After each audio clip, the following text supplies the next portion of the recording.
WNBA star Caitlin Clark's alleged stalker, the suspect in court today, in the bizarre outburst, what he said to the judge.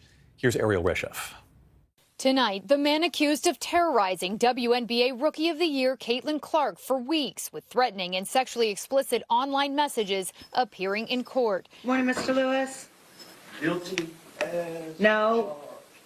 55-year-old Michael Lewis charged with stalking for allegedly sending the 22-year-old Indiana Fever star multiple messages and posts via the platform X starting in mid-December. In one message, Lewis allegedly telling Clark that he drove around her house 3 times a day. And in another, he allegedly stated his plan to go to a game and sit behind her team's bench. Police say Lewis even traveled from his home in Texas to Indianapolis to be closer to Clark. Investigators tracking him to a hotel near the team's home arena and questioning him about the messages. News spreads fast, but few stories have sparked as much outrage as the firing of NBC reporter Natalie Esquire. In a world where every word carries weight, Esquire's tone-deaf comments about Caitlin Clark's stalking ordeal sent shockwaves through the sports community. NBC's swift decision to cut ties with such a high-profile journalist speaks volumes about the gravity of the situation. But what exactly did Esquire say that cost her so dearly? The controversy centers around Caitlin Clark, the basketball phenom who has captured the hearts of millions with her record-shattering performances. Recently, Clark faced a terrifying ordeal when a stalker crossed state lines to harass her, an incident that underscored the very real dangers public figures face. But instead of addressing the severity of the situation with the empathy it deserved, Esquire made an alarming suggestion on live television: that Clark should publicly share her experience with stalking. Her remark didn't just downplay the trauma Clark endured, it ignited a firestorm of backlash. Fans, athletes, and advocacy groups alike condemned Esquire's insensitivity. You have a right to remain silent, and I expect you to exercise that. Okay, this is just telling you what the charges are. You do not listen. I'll give you a chance to talk. It's not your time. Throw me the bookie. Stop. The response was swift. Social media exploded with hashtags like #ProtectCaitlin, trending worldwide. Former athletes, journalists, and advocacy groups quickly rallied to condemn Esquire's insensitivity. By the end of the week, NBC released an official statement announcing the termination of her contract. But this controversy goes beyond the misstep of a single reporter. It's a wake-up call on how we approach the narratives of victims in the public eye. It's a reminder that empathy and responsibility must be at the forefront when covering such deeply personal and traumatic experiences. If you feel as strongly about this as we do, hit that like button, share this story, and subscribe for more impactful discussions on the issues shaping our world today.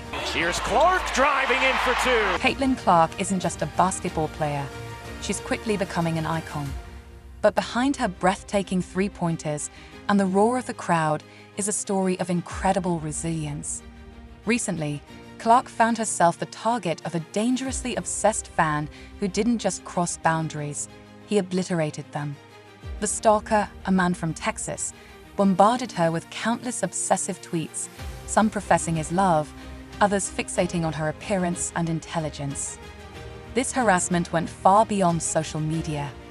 The stalker packed his belongings into his car, crossed state lines, and showed up in Indiana, hoping for an encounter with Caitlin Clark. The situation quickly escalated, forcing Clark to involve the police and change her daily routines for her safety. What began as the actions of a misguided fan became a dangerous and calculated obsession. When law enforcement apprehended the man, they found maps, printed screenshots of Clark's social media, and unsettling personal items he claimed were gifts. This chilling experience underscores the unique challenges faced by female athletes, even when they reach the height of their careers. While Clark continued to break records and lead her team to triumph on the court, she also faced a personal crisis off it. Her swift decision to report the stalker not only protected her, but it also sent a powerful message. No one, regardless of their status, should have to endure such harassment. A powerful quote resonated during this time. It's so important that Caitlin Clark spoke to officials. Many women won't report for fear they won't be believed or they'll be dismissed. This insight speaks to the broader issue that women, especially those in the public eye, often face, being silenced or minimized when speaking out about harassment. While the sports community rallied around Caitlin Clark, one voice stood out for all the wrong reasons: NBC reporter Natalie Esquire. During a live broadcast, she suggested that Clark should publicly share her stalking experience, saying, "Caitlin is not a victim. If she wants to lead, she should share her story." The audacity of these words cannot be overstated. Clark, already navigating the trauma of being stalked, was being criticized for not turning her deeply personal ordeal into a public spectacle. Esquire's comments dismissed the reality faced by stalking victims, who often shy away from publicity to protect their well-being. Not only were her remarks insensitive, but they were also reckless, potentially putting Clark and others in similar situations at even greater risk. It's something that doesn't always resonate well, you know what I mean? Sometimes it's a battle you have to fight on your own. I know you've dealt with similar situations too. It's unfortunate, but I do appreciate Caitlin Clark's decision to speak to officials, even if it wasn't something she wanted to share publicly. It's a tough situation, and no one should have to feel like they have to speak on something so personal just to be believed. However, it got to a point where she had no choice, and I'm really glad she took action. Whether or not she'll ever speak on it publicly, who knows? Caitlin is selective about what she chooses to discuss, and that's perfectly fine.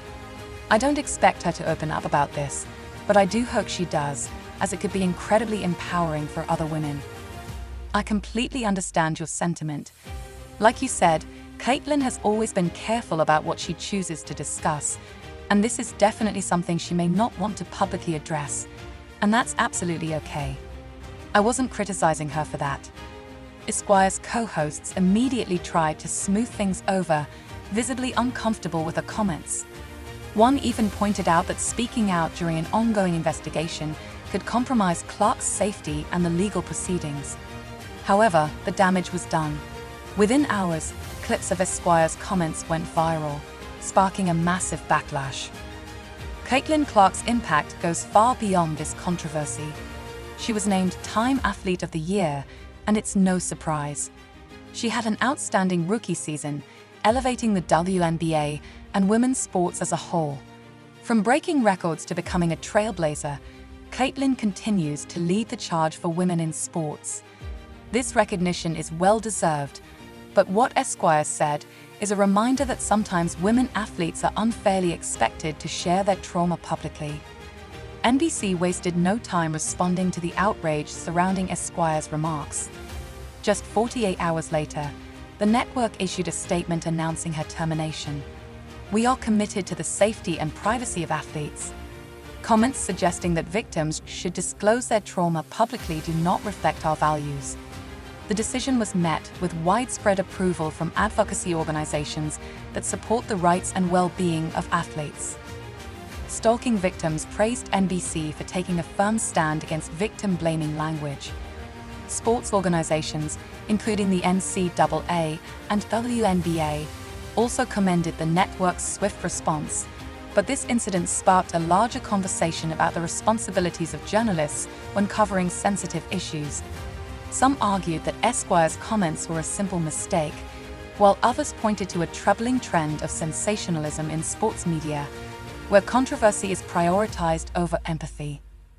Reflecting on her experiences, Caitlin Clark shared insights from her time at Iowa, where during her junior and senior years, she often didn't know if each game would be her last.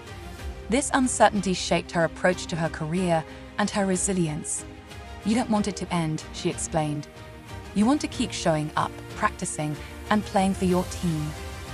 We've had a special year, and our goal is to make the playoffs, but we all believe we can win this series." Despite the challenges, Clark's determination and team spirit shine through. Clark's ordeal, however, is not unique. Stalking has become a serious concern for athletes, especially women, who face scrutiny and obsession that their male counterparts rarely experience. From passionate fans to online trolls, female athletes are subjected to threats that are both pervasive and alarming. Social media platforms like Twitter and Instagram have only worsened the situation, enabling stalkers to track their targets and gather personal information through public posts. In Clark's case, her stalker's behavior escalated from online harassment to physical stalking in a matter of weeks. Despite improvements in security measures, many athletes still feel vulnerable, especially when their private lives are exposed to the public. One of the most disturbing aspects of Esquire's remarks was her suggestion that Clark should be obligated to share her stalking experience publicly. This mindset disregards the victim's fundamental right to privacy. Stalking is an intensely personal trauma, and forcing victims to recount their experiences for public consumption only adds to their suffering. In Clark's case, going public could have given her stalker a sense of validation, empowering him further. Organizations quickly denounced Esquire's comments, emphasizing that victims should have the autonomy to decide how, or if, they wish to share their experiences. They underscored the risks of pressuring victims, urging for more respect and consideration for their emotional well-being. The sports community rallied around Clark, with teammates, coaches, and fans supporting her. The importance of prioritizing safety and mental health over public visibility was made clear. Several WNBA players shared their own experiences with obsessive fans, highlighting the unique challenges faced by women athletes. Their messages of solidarity sent a powerful message that Clark was not alone and that the community stood united behind her.